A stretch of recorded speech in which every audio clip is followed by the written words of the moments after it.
મેં સાંભળ્યું છે કે હર્બલ લાઈફ છોડ્યા પછી વજન વધી જાય છે. તમે સાંભળ્યું છે કે જોયું છે? ના, મેં સાંભળ્યું છે. મારા ફ્રેન્ડના નેબરમાં એક વ્યક્તિ રહી છે, હા. એના મામાની છોકરીએ હર્બલ લાઈફ કરેલું, પછી છોડી દીધું અને હવે એનું વજન વધી ગયું છે. તો તમે એને જોયા નથી? નહીં, નહીં, મેં નથી જોયું. તો એનો મતલબ છે કે તમને પૂરી જાણકારી નથી. જો હું તમને એક વસ્તુ સમજાવું કે તમે હર્બલાઇફથી વજન ઓછું કરો યા તો તમે જીમથી યા ડાયટથી કશાથી પણ તમે વેટ લોસ કરો છો અને પાછું ગેઇન થઈ જાય છે, એના શું કારણો હોય છે પહેલા એ સમજવાની કોશિશ નથી કરતા આપણે, રાઈટ?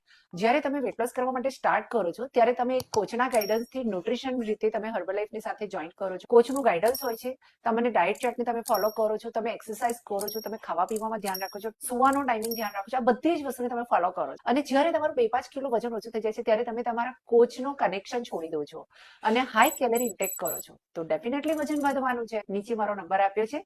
અગર તમને વધારાની ઇન્ફોર્મેશન જોઈએ છે, વધારાનું ગાઈડન્સ જોઈએ છે અને પરફેક્ટ રિઝલ્ટ જોઈએ છે તો જરૂર મને કોન્ટેક્ટ કરજો.